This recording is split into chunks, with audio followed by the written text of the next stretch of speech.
Assalamualaikum warahmatullahi wabarakatuh. Balik lagi di diskusi kita sosiologi. Nah, sekarang kita ditemenin sama 11.5 nih, ditemenin juga sama narasumber yang cantik dan juga host yang cantik nih. Nah, sebelumnya perkenalkan, nama saya Adi Cecilia sebagai host. Nama aku Anita Mulyasari sebagai host. Nama saya Michelle Emmanuel Arunis sebagai narasumber. Nama saya Julia Alma Puspita juga sebagai narasumber. Oke, disclaimer dulu ya guys. Diksi ini bukan untuk menghakimi, tapi kita berdiskusi bersama-sama. Nah, mau tanya nih, temanya apa sih Nit sekarang? Sekarang itu kita mengambil tema HIV karena maraknya HIV di Kota Bekasi dan juga kita akan mengedukasi kalian terhadap HIV ini. Nah, yang kita dengar juga kan pengidap HIV itu di Indonesia diprediksi itu bisa tembus 564.000 kan di 2025 ini. Nah, Jawa Barat itu berada di peringkat ketiga. Nah, kita juga mau nanya-nanya nih kepada sumber-sumber kita nih. Betul. Aku mau nanya dulu nih, first impression kalian terhadap HIV itu apa sih? Boleh dari Michelle dulu. Menurut aku HIV itu kayak penyakit serius yang bisa mencegah orang kalau misalkan mereka tuh nggak hati-hati. Jadi kita tuh harus waspada. Terus kita juga harus jaga diri kita gitu. Kalau menurut Ibu gimana nih? HIV. Nah, kalau HIV itu sesuai dengan namanya ya. Jadi Human Immunodeficiency Virus. Jadi itu penyakit yang disebabkan oleh virus, tapi menyerang sistem imun tubuh kita. Jadi betul tadi kata Michelle juga kalau jadi tubuh kita itu lemah terhadap penyakit-penyakit karena HIV gitu. Oke. Penyakit yang menakutkan ya kata Michelle ya, atau yang inilah ya. Tapi kenapa sih masih banyak orang yang menyepelekan hal itu? Padahal kita kan tahu ya HIV itu belum ada obatnya. Menurut Michelle gimana? Menurut Michelle tuh Ibu aja deh. Oh ya dah. Kalau menurut Ibu HIV ya kenapa masih banyak orang yang terjangkit? Pertama sih karena nggak tahu kalau mereka itu ternyata ketularan HIV. Nah, jadi HIV itu berbeda dengan flu. Flu juga sama juga disebabkan oleh virus, tapi kalau HIV itu masa muncul gejalanya itu 5 sampai 10 tahun, makanya lama gitu. Jadi kurangnya edukasi. Iya, penting berarti nih edukasi tentang HIV. Nah, aku juga mau nanya nih ke Ibu nih, kalau di sekolah atau di lingkungan sekitar kita tuh ada nggak sih hal-hal tanpa sadar bisa bikin orang tuh beresiko kena HIV? Nah, kalau misalnya pertama kita harus tahu dulu dari mana sih HIV itu bisa menular gitu kan. Nah, jadi kalau HIV itu menular dari cairan tubuh dan darah. Cairan tubuhnya itu seperti apa? Sperma, cairan vagina, dan ASI. Serta pastinya darah, baik itu dari transfusi ataupun dari penggunaan jarum suntik gitu. Berarti pergaulan bebas itu salah satu faktornya juga ya, Bu? Iya, betul. Karena banyak remaja di Bekasi yang terkena HIV ini. Aku mau nanya ke Michelle nih, cara kamu jaga diri kamu untuk nggak terjerumus dalam pergaulan bebas yang menyebabkan HIV itu gimana sih? Kalau aku sih lebih memilih untuk kayak sibukin diri ke hal-hal yang positif ya, kayak sekolah atau nongkrong sama teman-teman di lingkungan yang baik. Terus habis itu kayak aku melakukan aktivitas atau kegiatan yang aku suka. Jadi tuh kayak nggak gampang kebawa arus untuk pergaulan bebas. Jadi ada hal yang kita harus mengganti dengan hal yang lebih positif lagi agar tidak terjerumus dengan pergaulan bebas. Jadi pinter juga ya nyari-nyari temen nih. Jangan sampai mau ajak-ajak kayak ke klub yuk dikit-dikit ini. Terus juga kalau misalnya deket cowok juga harus jaga diri nih, bagi-bagi perempuan juga harus jaga kehormatannya juga, itu penting banget. Di lingkungan sekolah juga ya guys, kalau pacaran tuh kita harus yang benar-benar kayak jaga jarak juga. Nah, aku juga mau nanya nih, Bu. Ibu kan sebagai guru biologi nih di SMA 21 Bekasi. Aku mungkin mau cara mendalam ya untuk mengedukasi juga bagi para penonton nih, mungkin yang banyak yang belum tahu nih. HIV tuh kan emang virus yang menyerang imun nih, Bu. Nah, itu tuh menyerang sel-sel apa sih, Bu? Kalau misalnya di dalam tubuh kita itu caranya menyerang? Kalau HIV menyerang imun dan di tubuh kita itu kan ada sel darah putih. Nah, sel darah putih itu fungsinya untuk menjaga menjaga kekebalan tubuh gitu supaya tidak terdapat infeksi-infeksi dari luar. Tapi kalau HIV ini dia itu nanti akan menyerang sel khusus yang namanya itu CD4. Cuma kan itu kalau di SMA memang kadang kita tidak mempelajarinya. Cuma intinya dia itu menyerang sel tubuh kita, terutama sel imun. Nah, sel imun ini kalau misalnya sampai rusak, otomatis dan si virusnya ini memperbanyak diri dalam tubuh manusia, dia itu akan semakin banyak dan menguasai imun tubuhnya. Dan imun tubuh manusia yang terjangkit ini dia akan lemah. Dan lama-kelamaan tadi 5-10 tahun itu baru muncul gejala-gejalanya. Misalnya diare berlebih, terus habis itu juga flu yang nggak sembuh-sembuh, terus habis itu dan akhirnya lama-kelamaan kalau tidak mendapatkan pengobatan yang seharusnya, dia akan menjadi AIDS, karena HIV iya, AIDS. iya, Nah, iya, jadi benar. itu dua kata yang berbeda sebetulnya gitu. Dan lama-kelamaan juga bisa masuk ke infeksi-infeksi lain dari virus, misalnya pneumonia, meningitis segala macam, dan bisa meninggal. Oke, berarti serem juga ya HIV ya. Iya. Banget. Berarti dengerin nih. Ini bisa jadi pembelajaran, jadi kita harus benar-benar bisa buat jaga diri nih bagi teman-teman di luar sana. Nah, kita juga nggak boleh menghakimi yang terkena HIV gara-gara pergaulan bebas atau gimana, karena yang terkena HIV itu bisa jadi terkontaminasi gara-gara dia tuh sharing alat atau apa gitu kan, bisa ya Bu? Nah, itu sebenarnya mitos. Oh, Mitos. ini pembelajaran buat kita guys, kita baru tahu. Mitos kalau misalnya kita berpelukan, berjabat tangan, terus habis itu berciuman, berkontak, pokoknya kontak fisik itu tidak menular. Atau berbagi makanan segala macam, kecuali jika orang tersebut misalnya sendoknya bareng, tapi di gusinya itu ada darah, ada luka. Nah, itu juga itu baru menular. Tapi itu juga apa ya?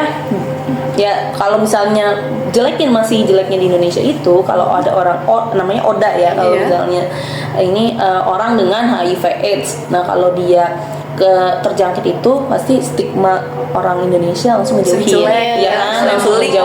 lah. Nah, itu juga harus diperbaiki tuh. Betul. Nah, baru itu malah menularnya itu tadi lewat darah dan cairan tubuh. Nih, misalnya ada ibunya HIV positif, terus habis itu hamil, nah, itu bisa anaknya nanti HIV, kecuali dia tadi ada pengobatannya. Berarti HIV itu bisa turun-menurun gitu Bu? Iya, bisa tapi lewat ASI dan cairan tubuh Itu plasenta. bisa cacat ya Bu kalau misalnya hamil dan kayak ngeluarin Kalau cacat fisik enggak, tapi di dalam tubuh bayi yang dilahirkannya itu membawa virus HIV. Gitu. Nih kalau mau naik ke misal nih sebagai sudut pandang sebagai pelajar, kalau misalnya ada temen kita nih yang kena serang HIV, kamu tuh bakal gimana, ngejauhin kah atau tetap support? Aku sih bakal tetap temenan kayak biasa ya, seperti yang Bu Julia bilang, itu tuh kayak nggak menular kalau misalkan kita berteman atau pelukan atau berbicara, itu nggak bakal menular. Jadi kita nggak usah yang berlebihan, yang penting kita tuh kayak jaga diri dan tetap semangatin dia aja sih. Berarti kita jangan menghakimi ya, walaupun teman kita sendiri kena virus gitu, tetap dirangkul dan tetap nemenin kalau misalnya itu bisa hilang kalau misalnya ada pengobatan yang secara serius. Nah kalau di Indonesia itu ada nggak sih Bu pengobatannya? Nah, kalau HIV itu sifat virus itu dia tidak bisa hilang sepenuhnya di dalam tubuh. Jadi kalau meskipun ada pengobatannya, dia fungsinya bukan untuk membunuh virusnya. Tapi malah dia itu pengobatannya itu namanya ARV atau antiretroviral. Nah, nanti dia itu berperan dalam tubuh manusia berupa ini ya, tablet. Jadi diminum rutin dari pas dia dapat diagnosa HIV positif, dia langsung harus minum rutin seumur hidup. Dan dia itu cara kerjanya bukan membunuh virusnya, tapi mencegah virus itu di dalam tubuh manusia itu berkembang. Jadi mencegah replikasinya gitu. Berarti kalau ada terkena HIV itu kita nggak akan pernah hilang sepenuhnya, tapi dia akan menetap itu. Iya, seumur hidup. Tapi Berat juga ya. bisa tapi tidak gimana ya, orang yang HIV ini kan kalau dianggapan kita kalau misalnya dia menikah nanti jahat, ya kan, atau punya anak jahat. Tadi kalau ARV itu dia dirutinkan minum terus sampai ada fase di mana pas tes HIV lagi dia tidak terdeteksi, itu artinya jumlah HIV di dalam tubuhnya itu sudah sangat sedikit sampai tidak terdeteksi. Cuma belum berarti itu bukan sembuh, tapi masih ada. Tapi ARV-nya harus terus minum seumur hidup. Nah, itu boleh menikah, boleh punya anak, boleh menyusui. Apakah kalau kita udah nggak minum ARV tadi itu HIV-nya bakalan muncul lagi? Ya bisa muncul lagi, Pasti bisa sih, memperbanyak kayak lagi karena tadi kan mencegah replikasi ya di dalam tubuh. Kalau nggak berhenti obatnya berarti ya udah makin banyak lagi. Berarti Gitu. walaupun misalnya kita udah minum obat ARV, misalnya setiap harinya tuh, terus kalau misalnya punya anak itu HIV benar bakal bisa turun ke anak atau enggak Nge-stop gitu, di kayak kita malah aja. Nah itu kalau misalnya kayak gitu nanti itu bersama dokter biasanya, dok saya pengen punya anak gitu. Nah dan masih disarankan untuk misalnya kalau untuk berhubungan seksual dengan suaminya itu masih menggunakan kondom kecuali pada saat ya tadi saat masa subur doang gitu, dan itu untuk meminimalisir pencegahan penularan gitu. Keren banget nih guys, kita baru dapat info tentang HIV dari Bu Julia. Nah, itu bisa banget jadi pengingat mungkin bagi Tuh, kita. Nah, kalau HIV itu nggak akan pernah hilang sepenuhnya di dalam diri kita. Jadi kita harus jaga benar-benar diri kita ya guys. oke. Solusi nih Bu, mungkin cara menghindarnya tuh gimana dari pandangan Ibu sama dari pandangannya Michelle, cara menghindarinya, cara solusinya juga pokoknya. Coba dari Michelle dulu kali ya, karena dari sudut pandang pelajar. Iya. Ya mungkin kita lebih ke jaga diri kita aja sih, terus kayak jaga pergaulan kita gitu. Oh, gitu. Betul, betul kata Michelle, apalagi remaja usia produktif ya tadi, Iya, benar. 20 remaja sampai umur 30-an itu masih banyak apa ya? Masih banyak penasarannya. Pasti Jadi sih, iya, Bapak mau penasarannya. coba, Bapak mau coba. Apalagi di kota Bekasi tadi yang katanya tertinggi itu, karena wilayah kita kan apa ya, urban ya, perkotaan ya kan. benar. Terus di mana orang banyak pendatang, terus habis itu gaya hidupnya juga beragam. Nah, itu di situ juga kita harus punya batas untuk diri kita kayak gitu. Dan apalagi untuk remaja, untuk pelajar ini menanamkan apa ya, prinsip hidup. Jadi benar kalau misalnya berteman terus habis itu misalnya punya pacar segala macam juga harus apa ya, tidak boleh ngikutin gaya hidup atau pergaulan bebas lah gitu.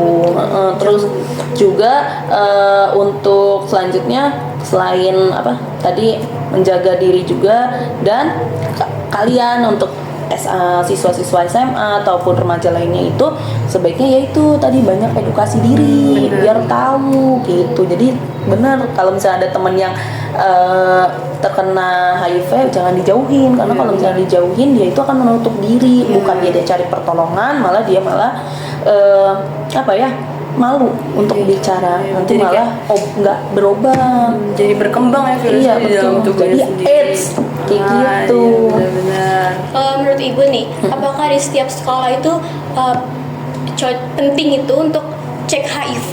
Ada cek HIV itu loh untuk murid-murid. Kalau menurut Ibu sih selagi siswanya tidak melakukan apa ya, gaya hidup beresiko atau tadi misalnya seks bebas, penggunaan jarum suntik secara bebas, tindik ataupun narkoba apalagi itu ya sebaiknya menurut Ibu nggak perlu kalau menurut Ibu. Tapi kalau misalnya ada yang pernah melakukan seperti itu ya wajib untuk cek. Ya. Paling betul. ngeceknya buat orang-orang yang emang udah terkontaminasi Iya, kali yang ya. merasa pernah Iya, melakukan gaya hidup beresiko gitu. Karena alat-alatnya juga masih terbatas gak sih? Kalau misalnya ini bisa kita datang ke puskes bisa, untuk obatnya juga gratis HIV tuh. Gitu. Kayak aku mau nanya nih Bu, aku mau tahu nih ada nggak sih Bu pesan-pesan yang mau Ibu kasih buat pemuda-pemudi nih buat tahu tentang HIV gitu Bu? Pesan Ibu sih kalau misalnya untuk HIV sendiri bagi kita yang istilahnya masih bersih dan kita tahu bahayanya HIV itu sendiri, ya sebaiknya jangan pernah mencoba untuk mendekati gaya hidup beresiko tadi. Dan jika ada teman kalian yang terjangkit seperti itu, ya sebaiknya diberikan dukungan psikologis ya kan. Psikologis. Karena kalau psikologisnya itu down atau dia itu stres, makin kuat si HIV-nya. Bisa juga jadi dia mau berakhiri hidup ya Iya, kan. betul. Karena dia Jangan sampai. terperenung gitu. Kalau misal ada pesan-pesannya enggak nih sebagai pelajar? pesannya ya kayak kalian tuh jangan malu untuk mencari info tentang soal HIV. Terus juga kayak kalian tuh jangan takut untuk menolak kalau misalkan diajak ke hal-hal yang negatif gitu sih. Mungkin udah belum pertanyaan? Udah. Kayaknya udah di akhir acara ya guys. Oke, makanya sebelumnya mau bilang terima kasih banget buat Bu Julia yang udah kasih informasi-informasi dan juga edukasi-edukasi yang penting bagi kita nih buat jadi pelajaran di masa depan untuk aware juga bagi diri kita sendiri. Dan juga terima kasih buat Michelle, narasumber kita yang kita ambil dari sudut pandang pelajar juga nih. Jadi tepuk tangan dulu gak sih? Udah selesai. Oke, jadi sebelum akhir aku ada pantun nih. Jawab cakep ya, bantu jawab cakep ya. Ke Cianjur naik delman. Cakep. Sambil bawa bakal ayam. Cakep. HIV kita lawan bersama teman, diksi jadi ruang berbagi pesan. Jadi sekian aja. Wassalamualaikum warahmatullahi